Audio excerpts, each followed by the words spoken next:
Two hypercars walk into a room. One is a Swedish madman's masterpiece with a gearbox named after physics. The other is a French jewel with a dashboard built by watchmakers. Neither of them is here to make friends. This is the Koenigsegg Jesko versus the Bugatti Tourbillon, and this fight is about far more than horsepower. Let's start in a small factory in Ängelholm, Sweden, where one man refuses to accept that anything is impossible. Christian von Koenigsegg named this car after his own father. The Jesko model range is named after Jesko von Koenigsegg, the father of company founder and CEO Christian von Koenigsegg.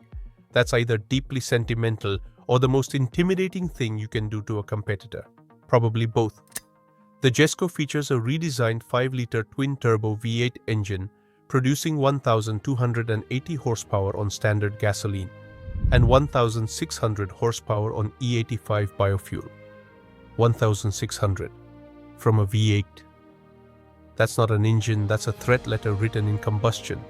To put it in perspective, picture strapping 3 fully built hot hatch engines together, lighting them all at once, and somehow making that elegant. That's the Jesko's V8 on a Tuesday. But here's where it gets genuinely unhinged. The engine is almost not the most impressive part of this car, because bolted to the back of that nuclear warhead of a V8 is something Koenigsegg calls the light-speed transmission. The LST represents a scale of evolution not seen since the development of modern dual-clutch technology at the turn of the century, and it consists of 9 forward gears and 7 wet multi-disc clutches in one compact ultralight package. 7 clutches. Most cars have one. Koenigsegg looked at that and said, "Not enough." The LST is capable of upward and downward gear changes at near light speed, thanks to the simultaneous opening and closing of clutches that allows for totally seamless acceleration and deceleration. Essentially, the gearbox can jump between any gear instantaneously.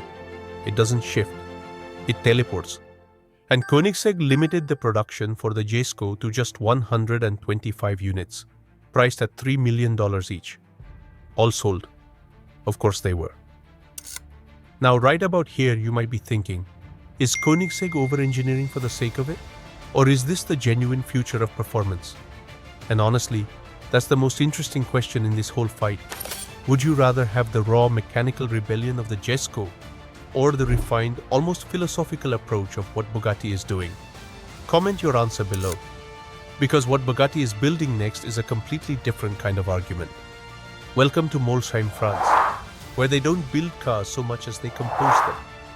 The Bugatti Tourbillon is the successor to the legendary Chiron, and it arrived in June of 2024 with a decision so bold it made engineers around the world spill their coffee.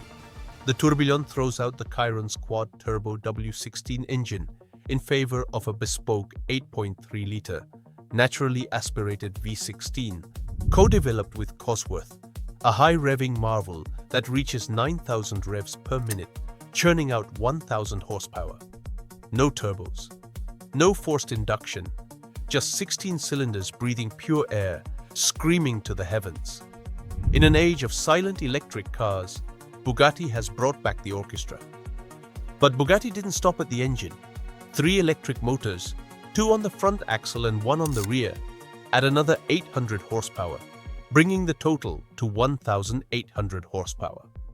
So the V16 is the soul and the electrics are the nervous system, filling every gap the engine leaves with instant, ruthless torque.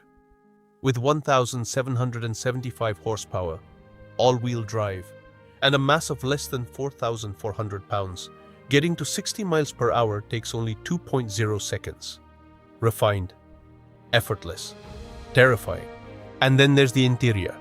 This is where Bugatti goes full philosopher. Inspired by the timeless elegance of watchmaking craft, the Tourbillon prioritizes an analog design. The instrument cluster is constructed by Swiss horologists, built to precise watchmaking tolerances, featuring over 600 components. The titanium piece weighs just 1.5 pounds and contains more than 600 parts and fine gems, like rubies and sapphires, built with tolerances of 5 to 50 microns. That's not a dashboard, that's a declaration. Bugatti is saying performance isn't just what a car does to your body, it's what it does to your soul.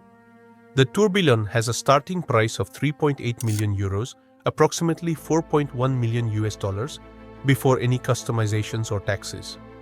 250 units were planned for production, and all are already sold out. So here we are. Two of the most extraordinary machines ever conceived, separated by a philosophy rather than a finish line. The Jesko is a Swedish engineer's refusal to accept limits, a car that invents its own transmission technology, extracts 1600 horsepower from 8 cylinders, and dares the laws of physics to argue back. The Tourbillon is French mastery at its most absolute.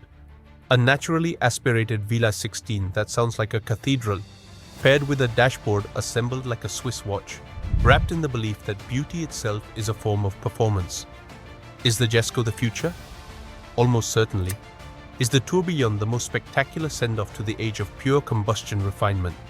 Without question. The real answer is that these two cars aren't fighting each other. They're fighting for the soul of what a hypercar is supposed to be. And that is a battle worth watching very, very closely. If you want more deep dives into the machines that are genuinely rewriting the rules of performance engineering, hit subscribe because we are just getting started.